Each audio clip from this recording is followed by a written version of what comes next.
Homemade ham and bean soup from scratch. Does it get any more filling or hearty than that? This delicious, satisfying soup is fairly straightforward to make, but there's a couple steps that you have to do before you can even start making the soup. Step 1, buy a ham. Step 2, eat most of the ham. What we want is that beautiful ham bone with still a bit of meat stuck to it. That's going to be the absolute centerpiece of this recipe, just like any great ham soup. So there's a lot of ingredients, but not that many steps. Before we get started, I'd just like to mention that this particular soup is inspired by Jim and all of our great lunches we've had at the Four Corners restaurant.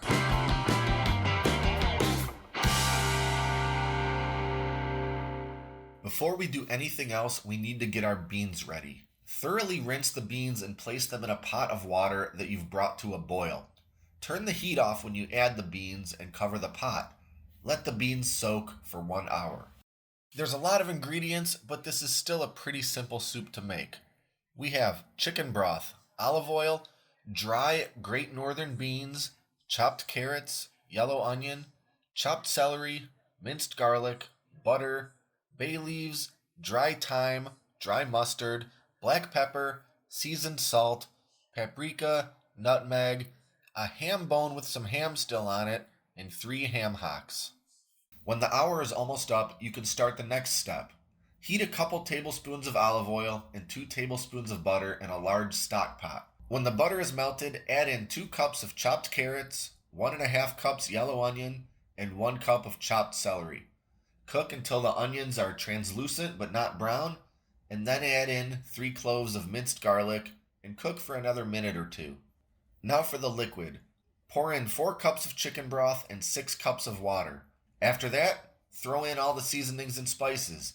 That's 1 teaspoon dry thyme, 1 teaspoon dry mustard, 1 teaspoon black pepper, 1/2 teaspoon seasoned salt, 1/2 teaspoon paprika, 1/4 teaspoon nutmeg, and 3 bay leaves. Give everything a good stir before placing the ham bone and 3 ham hocks in the pot, making sure to submerge them in the liquid as best you can. Now bring the pot up to a boil and then reduce the heat to a low simmer. Let it simmer for 1 hour, stirring occasionally. After 1 hour, drain the beans in a colander and add them to the soup pot. Give it a stir and let the pot simmer for another 2 hours. After 2 hours, remove and discard the ham hocks and bay leaves. Then carefully remove the ham bone from the pot and remove all the meat from it. Give any larger hunks of ham a rough chop and then add all the ham back into the pot.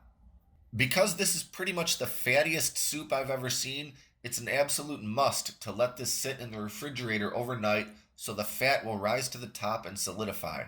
I know it's no fun to cook an amazing soup and not even be able to eat it until the next day, but I promise you will not enjoy how greasy the broth is if you skip this step.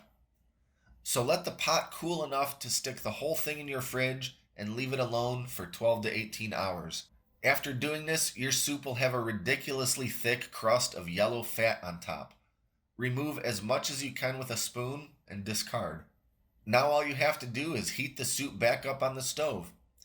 It will be quite thick and almost unattractive while cold, but it turns back into a brothy and beautiful soup as soon as you start heating it back up.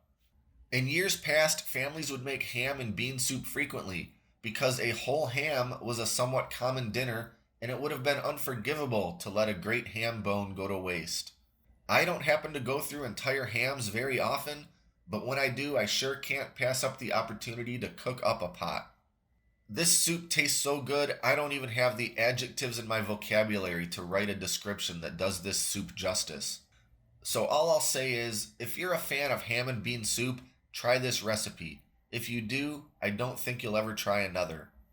If you liked this video, click the subscribe button and stay up to date on all our latest stuff, including future editions of the Sunday Soup series. Thanks for watching, and until next time, this is Great Lakes Prepping.